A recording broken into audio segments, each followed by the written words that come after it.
to create a sense of ease. They start to melt their energy. They start to calm down and let go, loosen up.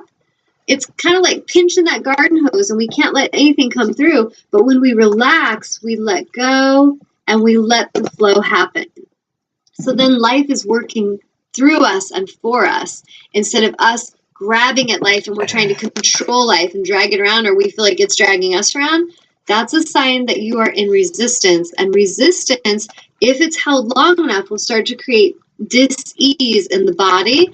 And then the body will start to break down. The body will start to have problems. So things like arthritis, fibromyalgia, all these things that are from tension, this is stuff that we can heal, but we're never going to heal it by just continuing to complain about the pain and just numb the pain and keep overdoing an activity. That is never going to help us. We have to come into a place of ease, and we've got to honor the body and trust that that body is damn intelligent and it wants to heal. If we would just get our fist off the hose, if we would just let go and we would come back to ease again, our natural state is one of ease, we will allow the flow to move through us, and we're going to feel much better. We're going to heal faster, and we're going to start drawing in amazing supportive people and more money. Everything you want is going to come from that ease. Yeah. So when people dishonor and think, oh, the feminine energy is weakness, to rest is weak, I feel guilty to rest. I'm like, what? Like, that is insanity. That's what we've been taught as a society, but it's not truth. The feminine energy is power. This is where we're conscious. This is where we're receptive. And then in that conscious space, we take aligned action when we're inspired, and it's going to be much more beneficial and efficient action than if there's no honor and reverence, no consciousness, and we're just spinning on a hamster wheel hoping it works out. This is why the planet's in the state it's in. We all have to come back individually and collectively. We have to shift this focal point and honor the divine masculine feminine again.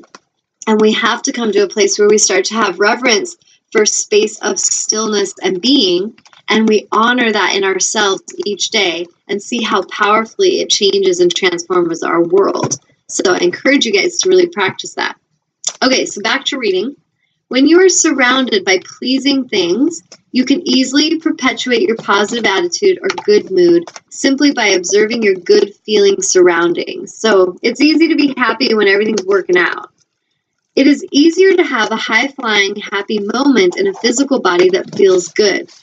But the necessity for having pleasing surroundings or conditions in order to feel good is an unsustainable situation.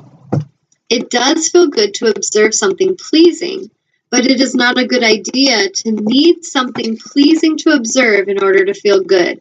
Now I'm going to read that again, because this is where I think a lot of people lose their alignment.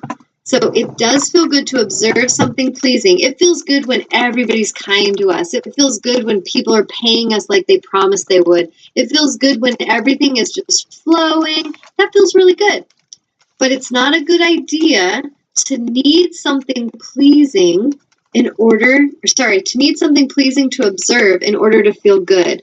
So if I'm in a world and people are doing things that I don't agree with and I can't still feel good, I'm like, oh, they should do this, and I'm angry, I am losing my alignment. So yes, it feels really good when everyone's cooperating with us, but if they're not, I still want to maintain my alignment by focusing on the feeling of what it feels like when everything works out, what it feels like when people are kind, when they say they're sorry, when they do the right thing. Focus on that feeling instead of focus on the feeling of what they're showing you, which is lack or anger or hostility or whatever's being mirrored. We want to observe it, but not let ourselves lose our alignment because of what we're observing. If your happiness is dependent on seeing only pleasing situations, then you eventually become one of the many who are futilely attempting to control the conditions that surround them. So this is when we start to control life. We want to control the ocean. We don't like the way it flows, so we're trying to stop it and move it around. That's not a very efficient way to live. You see humans that are doing this. They're tense. They want to control everyone around them. because they're actually out of control. They're anytime, this is a simple thing to tune into in yourself and in others, is anytime you see a human trying to control and make people do stuff and they're grabbing on, it is a sign that they need help to get back into their alignment because they are out of control. So if that's happening in your movie, someone around you is doing that, you want to get away from them, send them love. If they're open and receptive, guide them. But if not, get away from them and come back to that place where you trust your source has a perfect solution for you. If you're one of those controllers, be awake right now and really receive this message and realize being a controller is never going to save you and it's never going to make you feel better. It's actually you are needing to get back in your alignment. That's all it is. And you'll never get back in your alignment by controlling the world. You need to get back and relax and let go and allow life to flow again, and that's going to feel really good. Let's see. So the ones that are attempting to control the conditions that surround them, they never succeed, and they do not sustain long-term happiness. In fact, they are rarely truly happy.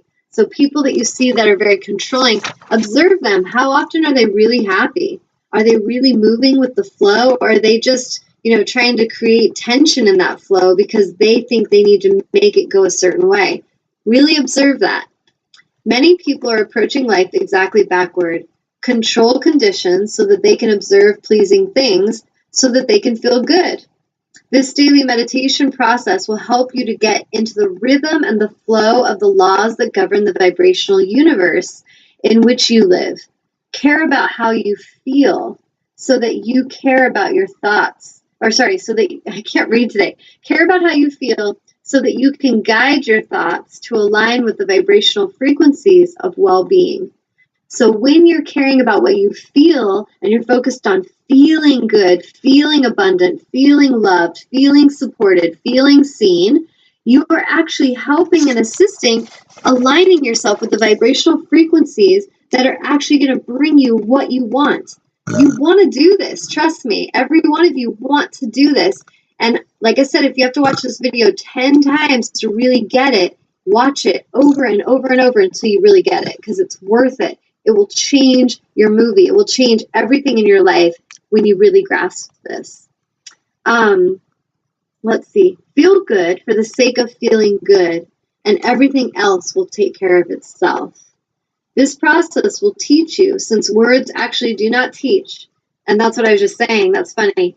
So I can say it in words, but the process is going to teach you. You experiencing the shift is going to teach you that the actual process of creating is really about no longer doing the things that are preventing your well-being.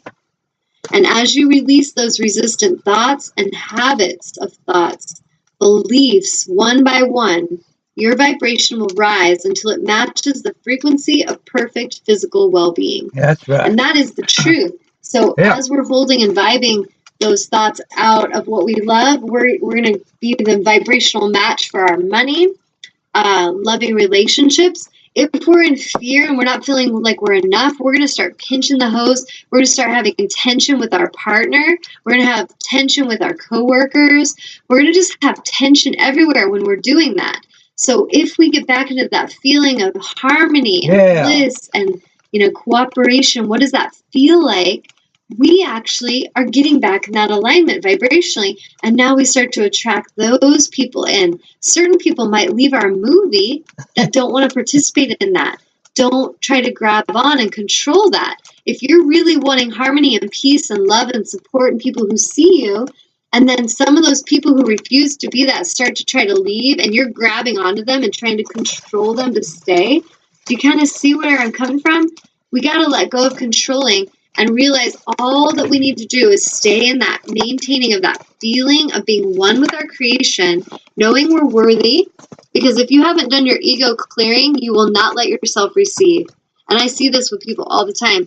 I can want stuff and I could love stuff and it could come towards me, but then if it comes towards me and I don't feel worthy, I will push it away. I won't receive the money. Oh no, you keep it, that's fine. And then later I'm like, oh, I don't have enough money.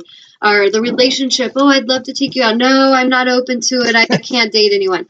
This no, this energy is you controlling it. That's you trying to control life instead of let it flow in. If it feels good, let it flow in and say yes, say thank you. All we need to do is maintain a vibration of gratitude to continually draw in what we desire and love. Stay in that feeling of goodness, happiness, joy, and keep in a space of gratitude. Know that you are worthy. And if you don't know that right now, that's where I'm saying, as a healer, contact me and let's do some sessions together, some soul coaching. Contact me to do some auric clearing work, because it's going to be the thing that changes your life. You could continue to be on the path for 20 more years where you struggle and where you suffer and you feel that you're not enough, or you could change that today. And that's really, I am all about efficiency. So I'm like, let's do this. Let's do it today and get you in the right vibrational alignment. That's going to make all the difference in what you create from this moment on. So I'm going to pause. Is there any other questions or anything coming in, Amnon? No, but Sandy said that you did answer her question. Awesome. I'm glad, Sandy. Thank you for asking. One thing I'm going to say real quick, because we're getting close to the end of the show, is I do have some things coming up, and I'll post this calendar probably in the next few days. If you guys go to my TanyaAngel555.com site, you can go on there, and then I'm going to just post this calendar on there so that you guys know workshops that are coming up. And if you're interested, you can contact me. Any of the workshops I offer, if you can't make it to the scheduled date, just contact me, because I could, if you have a few friends that want to do the workshop, we could do that together. We can do it in person or through Skype. And if you don't want to do the workshop or you can't make that date, but you would still like to do the mentorship, I can do that one-on-one through Skype or through phone call as a mentorship. What am I trying to say? As a one-on-one mentorship is what I'm trying to say. So some of the stuff coming up is I have the Sending Through the Chakras mentorship that's going to start April 8th. That's a Friday from 5 to 8 p.m. Pacific. And this is a 7-week class for $555, or you can do drop-ins for $111. And again, you could do that one-on-one with me or as a group. We meet every other Friday. The next thing coming up is I'm going to be starting another 3-month Essence of Yoga and Meditation teacher training. That's going to be coming up on April 10th. And then I have another one starting in May.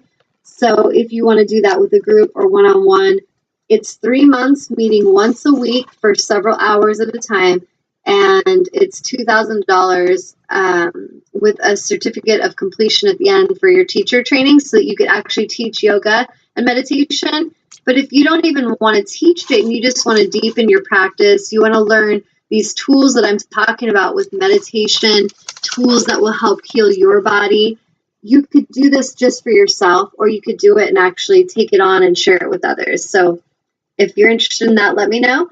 And then I also have the Empowering the Empath mentorship starting up on April 16th, Saturday. And even if you've done this before, but you feel like you want to still continue with mentorship, continue with me, because we're not the same as we were yesterday. So every time I teach a workshop, a mentorship, it's going to be new. We're always evolving. So you're going to get new stuff, new connections with people. So if you're wanting more connections, soul connection, with other like-minded beings, consider a mentorship with me. So anyway, I've got that all set up. And then I think in May, my beloved and I are going to be doing a Twin Flame Union workshop. I'm trying to remember what day it's on. Okay, it's on the 14th of May from 2 to 5 p.m. And it's actually local here at New Renaissance Books. So if any of you guys want to join that, you can go to newrenbooks.com and register, and that will be on May 14th from 2 to 5. So anyway, there's a few things, and I actually invited my beloved Will in, because he's going to talk about a little of what he wanted to share in regards to what he just was going through recently with getting into the vibe and getting into the feeling of what he wants rather than what he doesn't. And I'm going to let him speak for a few minutes before we sign off. All right, so I love you. So as always, she does speak truth, and it is something that is validated daily in my life. And so I wanted to share with you some of the things that I've learned that pertain